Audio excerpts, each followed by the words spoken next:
Hey guys, I'm Tiffany Dunham, author of The Eighth Pawn and Swat the Fly, and today I wanted to come and tell you about this book called Thank You, Octopus by Darren Farrell. This is a book that my kids loved from the start. First time we read it, they wanted to hear it again and again. It took me a while to warm up to it, but once I did, I just kind of gave in. I actually went from like trying to hide it away so that I didn't have to read it over and over to the point where it was a library. It's a book that we had checked out, to the point where I put it on my daughter's birthday list because they loved it so much and it grew on me enough that every time they asked me to read it, I didn't mind. So I actually kind of enjoy it just because I love to see the way that they crack up and react to this book. And there's nothing in this book that bothers me as far as like the way they're being taught. Like there's a lot of thank yous and no thank yous, and I just love that polite language that's being reinforced for them with their little vocabularies.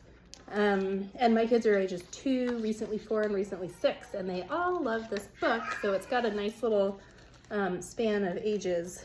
So it's about a little boy and an octopus, and they're kind of talking back and, or they are, it's just them talking back and forth throughout this whole book. So it starts out, bedtime ahoy, pickles. But I made you a nice warm bath. Thank you, octopus. Egg salad, gross, no thank you, octopus. And the kids, I'm telling you, they bust up laughing at this book. It's so funny. And then, sorry, I'll dry you off. Thank you, octopus. With my tuba, wow, no thank you, octopus. So it goes on where he wants, put his pajamas on the Statue of Liberty, that is. And I don't like when I have to turn a book vertically like this. To me, it kind of interrupts the flow of reading it to the kids, or like maybe you have them on your lap and everyone's situated just so, and then you have to figure out how to maneuver the book. Maybe that's a problem just if you have 3 or more kids that are little all on your lap at the same time. Not so much of a problem if you have 1 or 2 kids.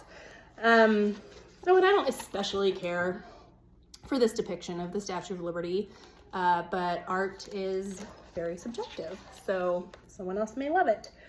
But it did teach my kids what the Statue of Liberty was. Since we live in Washington State, it was kind of a good way to explain to them about New York and all that.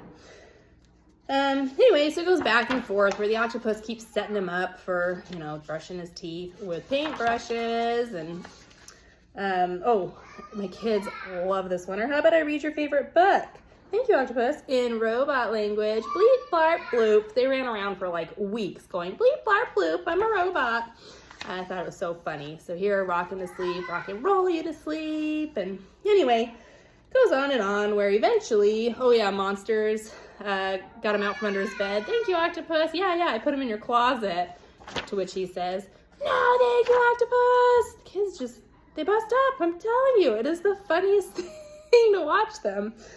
And then finally, the little boy gets him back. Oh, octopus, let me give you a hug. Thank you, buddy. A bear hug. And he's like, wow, no, thank you, buddy. And there's a bear hugging him. And then they go to sleep. They have all these, like, don't forget to say goodnight to the bear. Thank you, octopus. And it goes on, and in the end, you're like, octopus, all over again. And it's over. So it ends on another note where your kids are just busting up laughing again. So I wouldn't exactly call them puns in this book, but there are learning opportunities. Your kids might not get it the first time, but they'll still be like really intrigued and want to hear it again. And you explain it to them once or twice, and then they just kind of understand these things, that like a tuba is a huge instrument that makes a loud noise and blows out air. So like these little things that you would probably never otherwise teach your kids about. So this book has them. Definitely check it out at your local library. If it isn't there, maybe request they order it in. A lot of times they will for you. Or you can just give it a try and see if your kids love it as much as mine do, and see if either you like it right away or it grows on you like it did on me.